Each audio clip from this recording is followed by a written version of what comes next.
When you put obstacles behind you, well, you say, you know, after all, if I've done that, I can do more. Ladies and gentlemen, please welcome the indefatigable Alessandro Zanardi. Hi, I'm Alex Zanardi. Well, our host this weekend, one of the biggest names in motorsports, a man who inspires millions and is still as passionate about his job as ever. Alex Zanardi, one of the most popular drivers in the history of the Champ Cars, for perhaps a motor racing period. I believe I had difficult things to overcome through my life, but just being alive isn't enough for Alex. I think he's a man who will always need another challenge. His zest for life is an inspiration to us all. But then again, Alex has only ever dealt in positivity, even when he was a young driver struggling to climb up the motor racing ladder with no money. Tell us about the beginning of your career, and we'll talk about the story as we go along.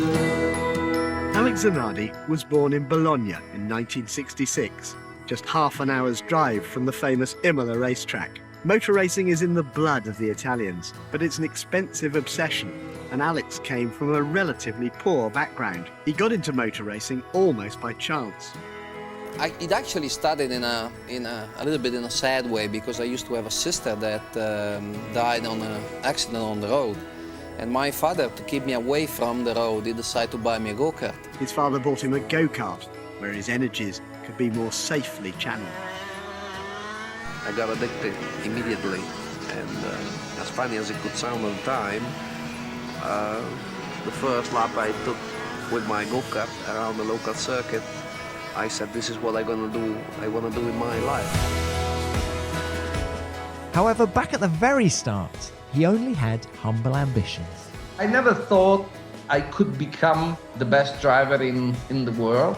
Actually, I felt so far away from being the best driver in the world at the very beginning that even in my dreams, I was not dreaming of winning a go-kart race. I was dreaming of finishing second. First was too much.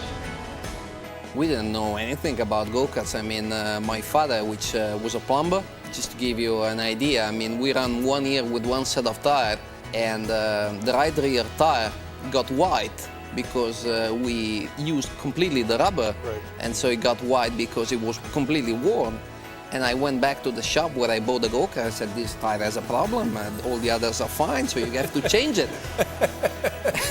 And the owner of the shop, I mean, he looked at me with a lot of pity probably and said, okay, well, I'll do it. And he changed the tire. He didn't even want to start the discussion, you know. But that's the way I started. And in a way, it turned out to be my biggest advantage because I had to learn everything myself. He was a natural-born driver. Racing became his life. He married his team manager, Daniela, and quickly climbed the motor racing ladder. I was sufficiently equipped as far as skills from the very beginning because I won races in my early days in go-karts and then in Formula 3 and then Formula 3000.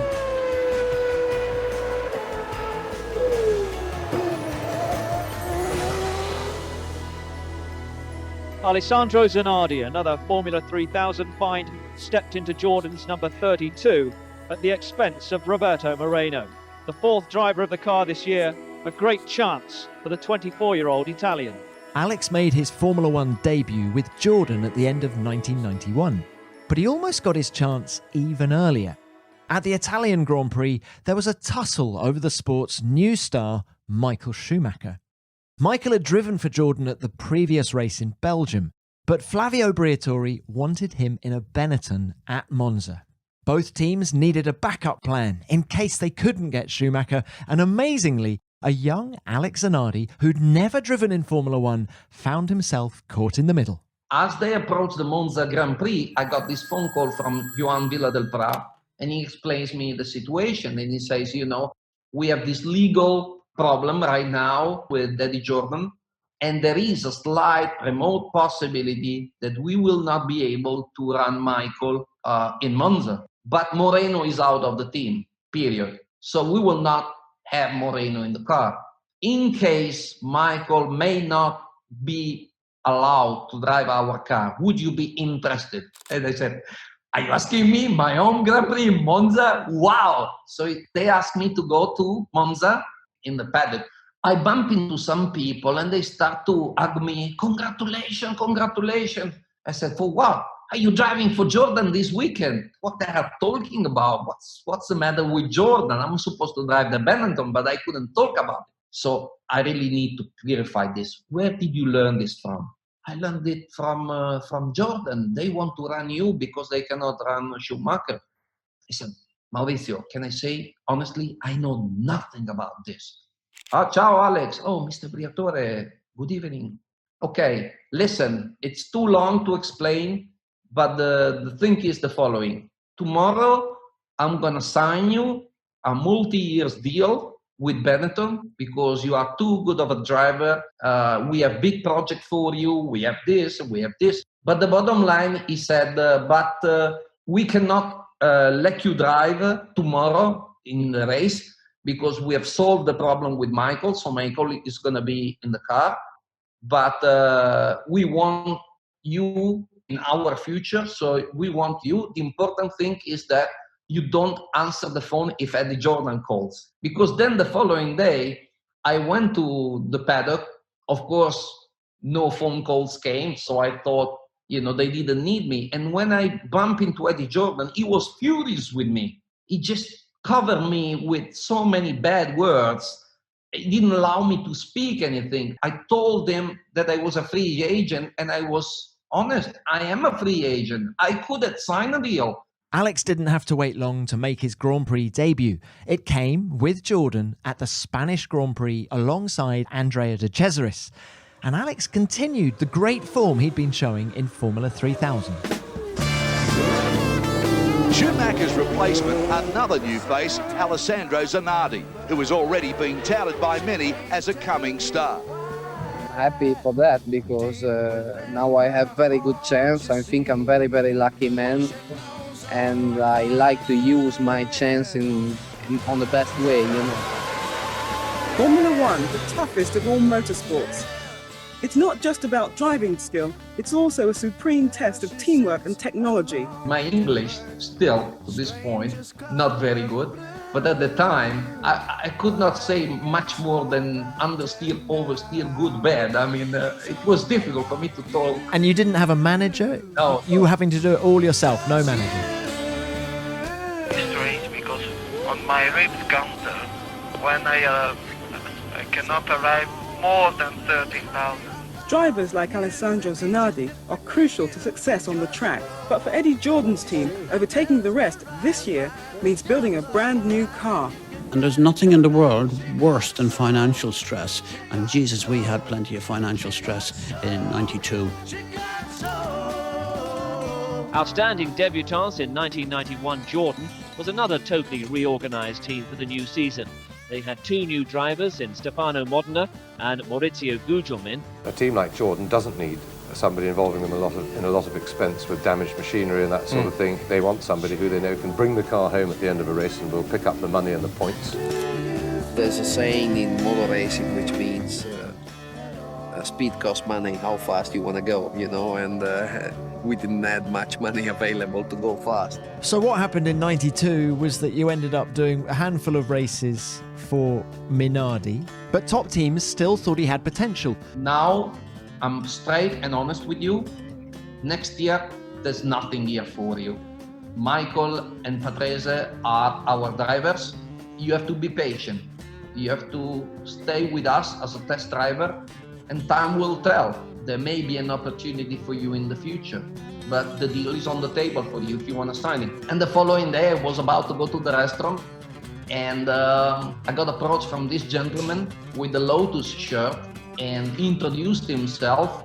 His name was Peter Collins.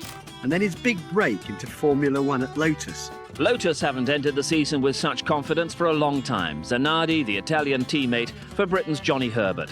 Why didn't you stay with Benetton as their test driver, and then you would have been in that '94 car instead of Jos Verstappen?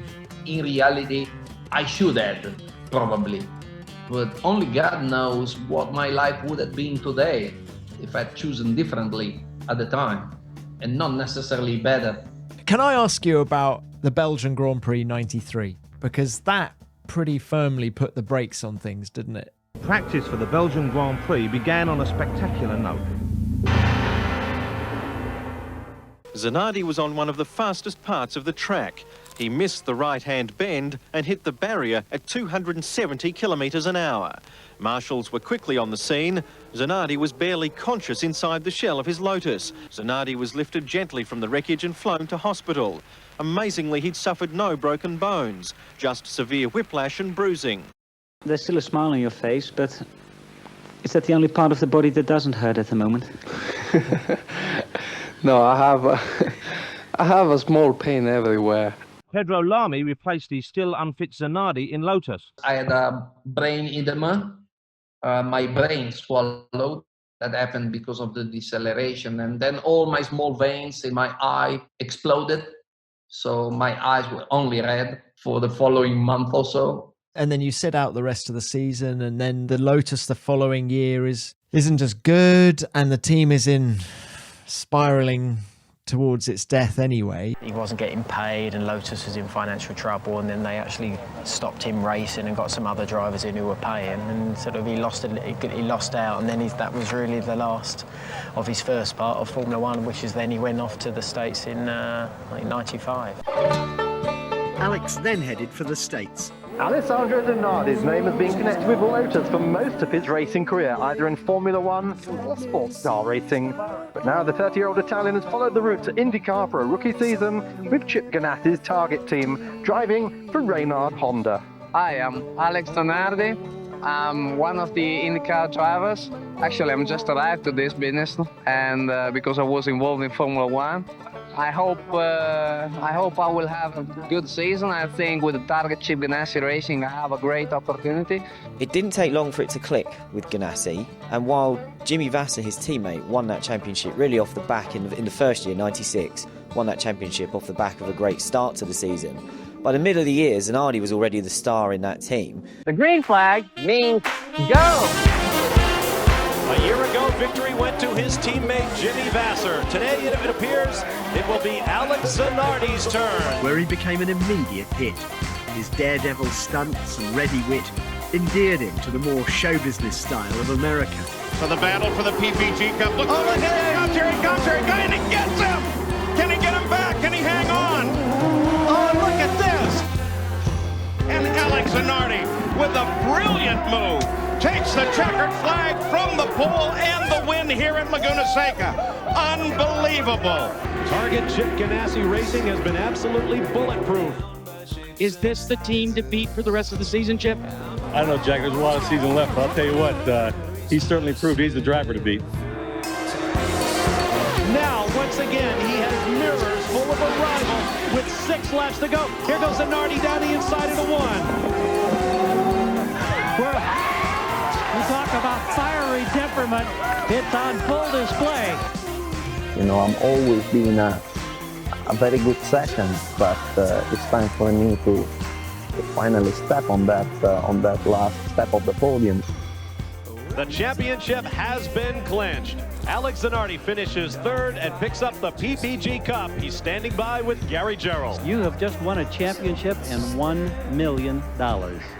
Sounds pretty good. The 96 Rookie of the Year enraptured crowds with his signature Victory Donuts. Alex Zanardi was simply the man in 1997. He has done it again. The checkered flag waves, and Alex Zanardi back-to-back wins in Long Beach. And as a defending champion, are you feeling any different pressure this year than in your first 2 years in this circuit? Well, Gary, certainly now my expectation are higher. Whether, when I first came here, if I would go home with a 3rd place, I would be on the top of the world. Now, when I go home with a 2nd, my mother calls me up and say, what happened? So the pressure is there a little bit, but on the same time, it's not too much because deeply inside, I believe I can do it. Take the checkered flag for his 10th career win, 11th career victory for Alex Zanardi, his 12th career victory. And he comes through to take the 5th win of the season. With his 6th victory of the season. Win number 7 of the 1996 98 season. Checkered flags waves, Team Ganassi celebrates. How many times have we said that over the past couple of seasons? In 97 and 98, he became only the second driver to win back-to-back kart championships, America's version of Formula One. Out of the last 3 years, I'm certainly the driver that has enjoyed more success out of this series. I feel in any case I need to consider myself a very lucky person. So even when you're dominating IndyCar, and it looks like you're having the time of your life, how strong was the desire to return to Formula One, even when you're doing all that winning? Not that strong. I was very happy doing what I was doing. In fact, when the opportunity arose, then I start to give it some thought. I had an opportunity with them, with Jordan, and one day I was driving and my wife answered the phone. I was driving back from the grocery store back home in Indianapolis, and she answered the phone and she was like, oh, yes. Okay, he's here. And he goes like, he's Alain Prost, because she's also a big motorsports fan, you know, and for us, Alain Prost was like God, right? And for her to take the call from Alain Prost, who was looking for me, you know, to drive for him the following year. So when did Williams make the first contact with you? That happened April. Of which year? 98. 98. Mm-hmm. The strongest point on that opportunity was the fact that I could still work with Renard Racing. They were about to design the car for them. Alex Zanardi announced last week that he will move to Formula One next year. That will be a great loss to the series. Also announced this week was the signing of Champ Cars champion Alex Zanardi by Williams for 1999. Press reports indicate he asked his future Formula One team owner, Frank Williams, if he can cut donuts when he wins an F1. Frank said, no, you can't drive my cars that way. Alex Zanardi, on the other hand, has been out of the series for a long time. How will he cope? You know, it's actually not so difficult to win a race. All you have to do is your best. And if you're good enough, your best is going to be good enough to producing a winning effort.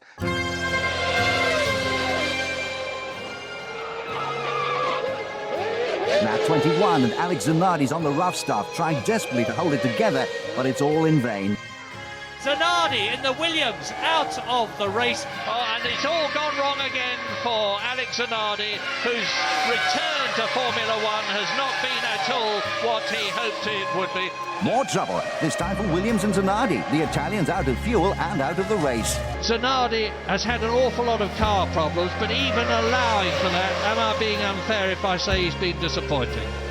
Well, I think he's been disappointed in the end result, for certain, but you know, I don't feel that we've seen the best of Alessandro Zanardi back in F1 at this point. In these days, I gotta say, it's a little bit frustrating because you don't have the grip to put the load into the suspension, and you need to set the car up stiff enough to be supported in the high-speed corners where the wind generates a lot of downforce, and that's why we all forced in these days to drive just the car in one way. Well, all of the kart fans certainly expected great things from Alessandro Zanardi this year on the Formula One circuit. It's not come to pass, but he sits down with Peter for a one-on-one.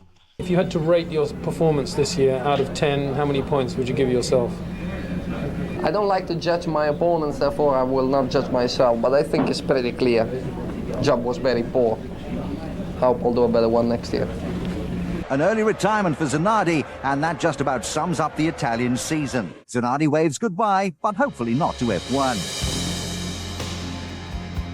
Again, though, things didn't work out. With Williams, it was a completely different story. It was not about money, but was probably more a story of lack of determination from both sides to make the relationship work. Were you tempted to retire from racing completely at the end of '99? Yes. At that moment, yes, because I was completely finished. I just wanted to run away from my disaster. Time and again in his life, Alex has had to find the strength to overcome injuries, setback, and adversity. 2001 will see the return of a two-time kart champion. In 2001, Zanardi made the fateful decision to go back to the States and to his first love, the kart championships.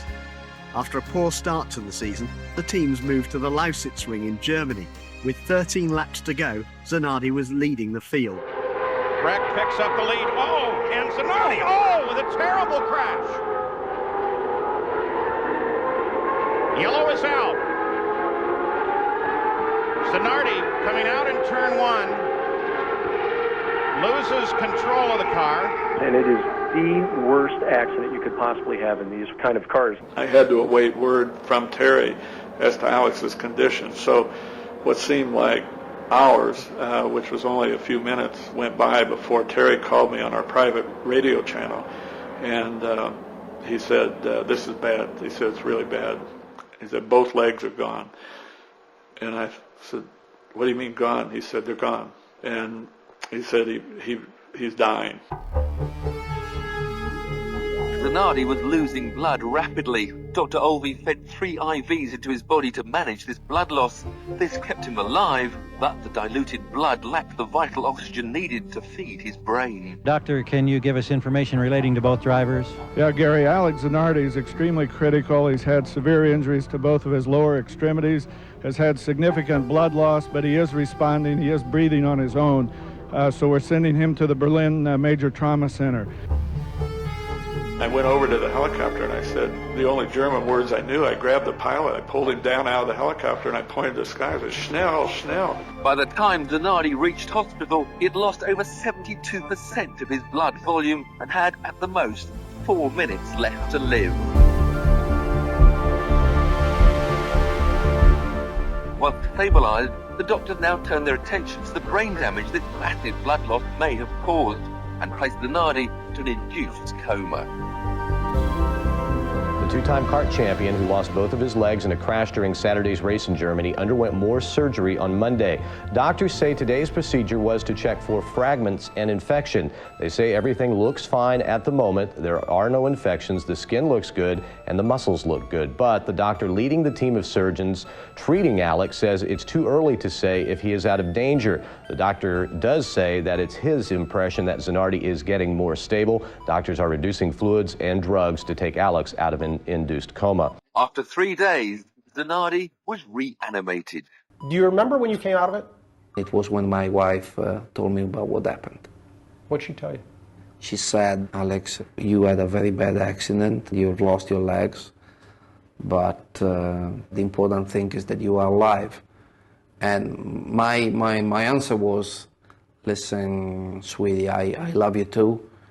Don't worry about my legs. It's going to be all right. We'll find a way. Now please let me sleep because I'm in a terrible pain and I just want to sleep. When you get so close to lose everything and you really feel it, the day that you wake up, you really feel you just cheated death by this much. Then everything that comes is really, you welcome everything with a different attitude, and so just knowing that I still have a life to live. She told me, hey, Claudio, meaning Claudio Costa, he's been here and he's measured your legs, what's left of your limbs, and he thinks you're gonna be walking again and doing a lot of things as you were doing before. I couldn't stay still. I had to walk, I had to do something. And the first day, the pain was incredible. And it took all the determination I could find to continue. But instead, with his desire, he was able to do lots of things. For him, it was like a challenge. To him, his medical situation is just another technological problem to be solved. But instead of asking myself, how am I going to live with no legs, I simply ask myself, how the hell am I going to do all the things that I have to do with no legs? Which meant that I was rather curious than depressed. Zanardi has made a remarkable recovery. Doctors told him it would take 18 months to walk again. He did it in 3.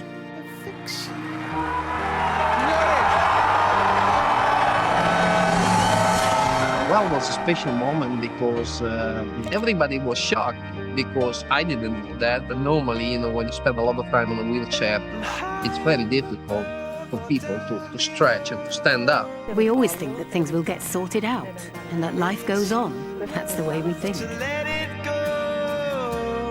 it starts the next chapter of his life, but he makes sure that that next chapter still involves being a racing driver. Now, just over 2 years ago, after he lost both legs in a frightening crash, Alex Zanardi is making a return to competitive racing. I started driving in the first place because I love motorsports, and that's the reason in a way why I'm coming back to it. In 2003, he signed up with BMW's touring car team, using a specially modified car. You know, I'm going to try to give the best effort I can in order to leave the circuit Sunday night satisfied, you know, knowing that I've done the best I could possibly achieve. Muller's around the outside, Zanardi on the inside, Muller's on the grass, Prio's going for the win. There is no emotion until this race is over, but there will be mighty emotion surely, and I can't believe it. After a dramatic last couple of corners, Alex Zanardi will win round 14 of the World Touring Car Championship at Oschersleben. 4 years after my accident, to step on the podium as a race winner, it was certainly very special. I can't believe here we are just, I think, 3 years later, and he's winning a race again. And for me, he could have retired at that point, and I'd have just been so happy for him. Zanardi has always admitted to pain, but never to doubt. And with his characteristic optimism, he will admit to no fears for the future. So yeah, not satisfied with coming back and proving himself as a race-winning race driver in cars as he was before, he took on the new challenge of handbike racing. London 2012 was my horizon. And it was great to have such an important goal in front of you, having something for which I was so passionate, not just the training part, but also technically speaking, making the vehicle perfect for me was so exciting. He took on a new discipline, started from scratch, and became a phenomenon in that as well. Former Formula One motor racing driver Alex Zanardi has won Paralympic gold in the cycling road races. The winner of the Best Male Games debut is Alex Zanardi. I didn't jump on my bicycle to win medals. I won medals because I wanted to ride my bicycle. And that's why I'm simply going to say that I'm not going to give up. He defended his Paralympic title in the men's time trial. What do you treasure more, the 2 IndyCar titles or those Olympic gold medals? It's the same. Unfortunately, it belongs to the past. When you do something very passionately and you reach the horizon you've been chasing for a long time, and that's it. It's the end of the game. And so I reopened my eyes in Berlin at the hospital 8 days after Daniela told me what had happened. I surprised myself feeling or sensing the highest joy I've ever had in my whole life. It was the most natural thing for me to focus on what was left rather than regret what I'd lost forever. I was alive. And I will try to fix you. Do you relish being the role model that you now are and the inspiration to so many people that you now are? A lot of people call me a model of inspiration and nice words. Actually, I don't feel that at all. I only feel I'm a person that is certainly positive, certainly optimistic, but at the end of the day, I'm only trying to put my life back together as it used to be. If we ever think that we can't get something done, Alex Zanardi is the proof. You put your mind to it, you can make anything happen. I've never met a person with more heart than him in my life. It's like there's nothing this guy can't do. The fact that you are certificated as disabled because you've lost something does not stop you to do things in an alternative way and to display your talent if you think you have some. Where would I be if my accident didn't happen? I could be a guy maybe with legs, but not as happy as I am. I'm Alex Zanardi, a big optimist, a man who learned that in life, as long as you have something to fight, even the greatest defeat can be turned into your greatest victory.